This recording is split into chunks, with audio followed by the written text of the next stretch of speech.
Welcome, folks. We have a great show today. Our first black entrepreneur, Mr. Bob Smoke, is here. Bob's story will startle you, surprise you, and shock you. Folks, how did Bob go from a guy who just got fired, who has a 2-month-old daughter to take care of, collecting unemployment checks for $200, and then taking that and turning it into the #1 ComCast show on the planet? You want to know how?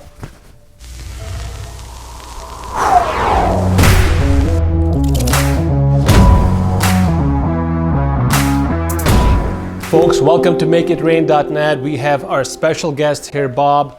Bob is an entrepreneur. He's done anything and everything related to media, production, recording. He also has a TV show of his own. He's on Facebook. Over 50,000 people are following multiple of those channels. And he's been able to generate not only just income from multiple streams, but also passive income from some real estate properties that he's doing. So, Bob, tell us a few things about yourself. How you doing, Adnan? Good, man. Good to see you. Good to see you, buddy. Thanks for having me on the show. Anytime, sir. My story started with media somewhere about, I was doing IT production for a friend. IT work, okay. One thing led to another, and my best friend had to let me go. So I found myself unemployed. Wow. And from there, I didn't know what to do other than I had this new camera and I had a bunch of friends. And so I took the camera and I just started making skits. And we started a show called Bob Smoke TV that aired on ComCast. Now, at the time, I was unemployed, didn't know what I was gonna do, so I took my unemployment check, went to ComCast and said, I want my own 30-minute time slot. At the time, it was $225. My unemployment check was $250. So from there, I took the $250 or $225, gave it to ComCast, and in return, they gave me a 30-minute time slot. The time slot went from 0 to #1 in the DMV.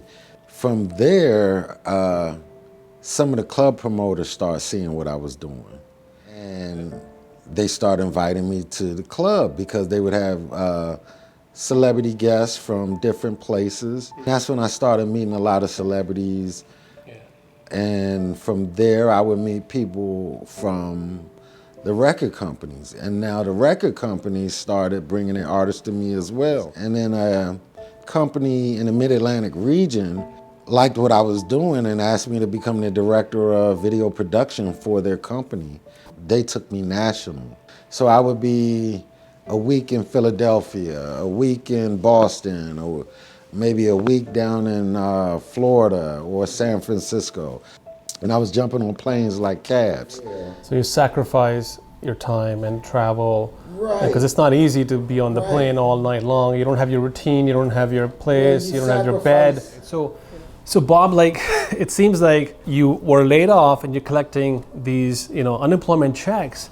Then all of a sudden you just took off and you start, traveling and getting gigs and getting all popular and famous.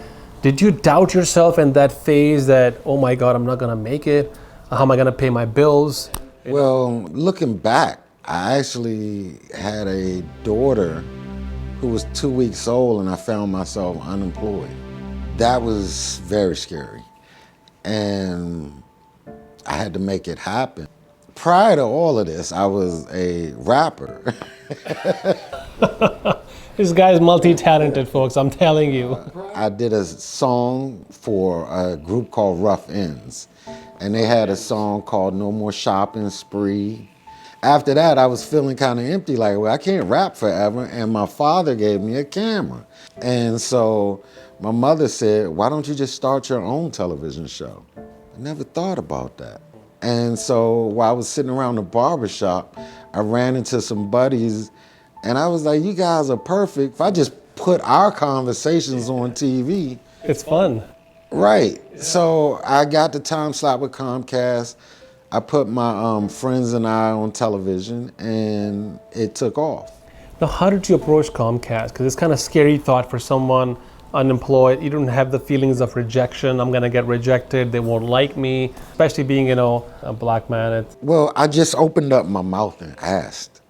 A lot of things come to people but you just have to ask.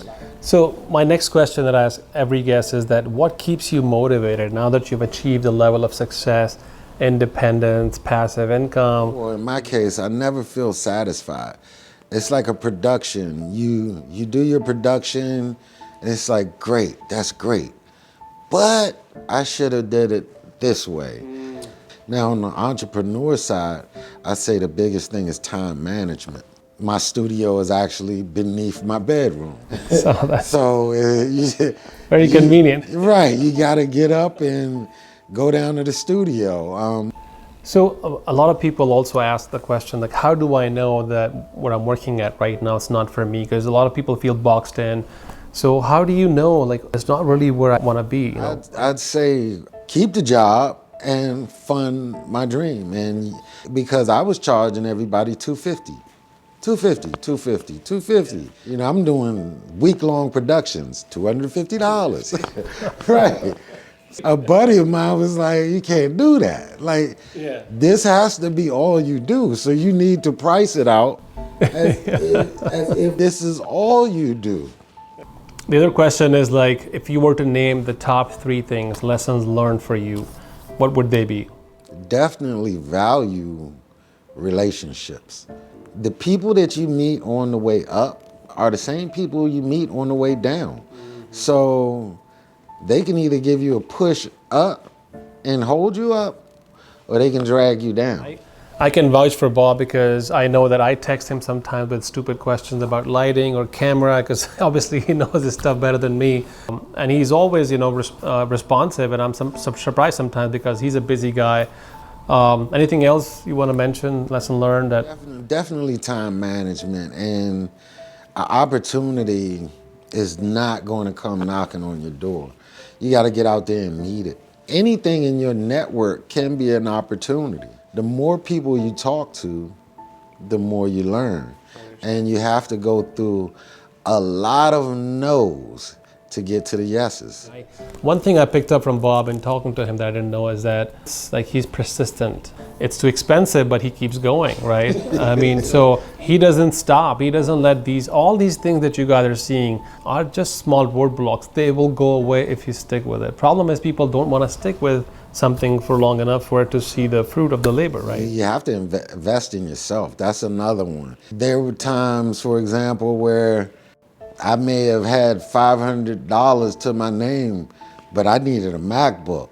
And how am I going to eat next week? I'll figure it out later. I need the MacBook.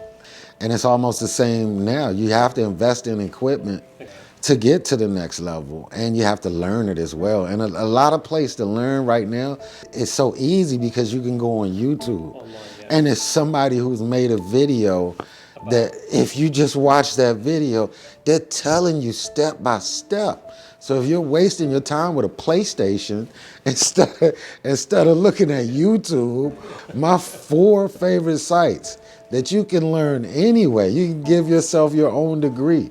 Wikipedia, YouTube, dictionary.com, and Google. When you suffer a loss or a rejection or whatever that may be, let's say you have a big loss in money or finances, or how do you deal with that? Because that's a blow to your ego. As far as like picking myself up and going, it's just something you have to do. If you have a passion, it won't shut down just because you take a loss. You should use it as a stepping stone to say, I need to figure out how to never let that happen again. Now, the current market conditions with COVID and everything has hurt a lot of small businesses and entrepreneurs. How has that affected you, and how did you navigate around that whole? Well, COVID hurt everybody.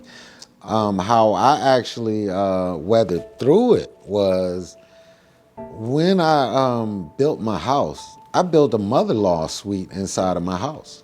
And I went to the county and made sure that it became a apartment because I wanted to dabble in real estate as well.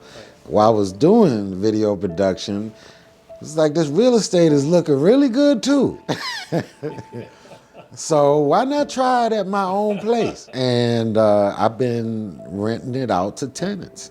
So folks, when one of our videos, I'm so glad he mentioned that, we talked about the fact if If you have a room in the house, if you have a basement that's unused and you need some extra cash, rent it. Who cares what other people think, man? It's your place, it's your game. Folks, this is how entrepreneurs survive. And Bob, the thing about you I learned today is that you didn't just become a one-trick pony. You know, you're learning the MacBook, the editing part, the video. You didn't just say, I'm gonna just fall in love with the camera and shoot. You said, I'm gonna learn the whole bucket of, you know. Well, actually, I started off, I bought a computer and I was doing graphic design. And then from there, it was a small company that was starting out right outside of Greenbelt, Maryland, called YouTube. And so that led me into the social media world. Right. I knew social media was a game changer. It gave you access to people all around the country. And the only thing limiting you right now to getting content out and meeting whoever you want to meet is how persistent you are with what you're doing on social media. And you can also market yourself everywhere. If someone doesn't have any money, how can I become an entrepreneur? I don't have much money. I have a job. Okay, maybe there's some money coming in, but I can't buy that MacBook. I can't buy that, Sony camera. I did not have the money for it either. And I started off with a pen and a pad. And you plan out your ideas. Find out what your passion is and follow it. Read all you can read on it. Look who's done it before you. So educate yourself, keep the idea going until you have the resources available. Right, I'd say mimic who you Admire. So Bob, the next question is what are some of the good traits of an entrepreneur? Is it something that somebody can learn, or is that something you're born with? I don't know the science behind it, but I do think entrepreneurs think a little different. You want to actually control your future. Like I said, I've been terminated for a job and I never wanted that to happen to me again.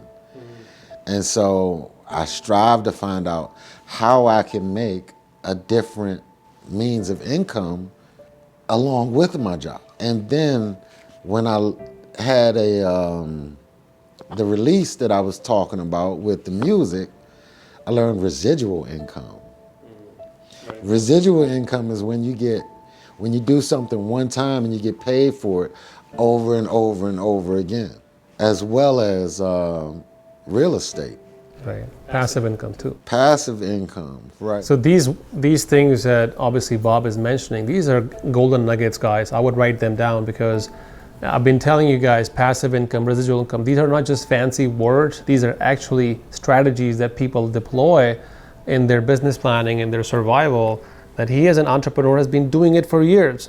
Now, Bob, where can people find you? I mean, I know you're everywhere, but if there were a couple of specific places where people can maybe reach you or hear your content more. I have a website, bobsmoke.com.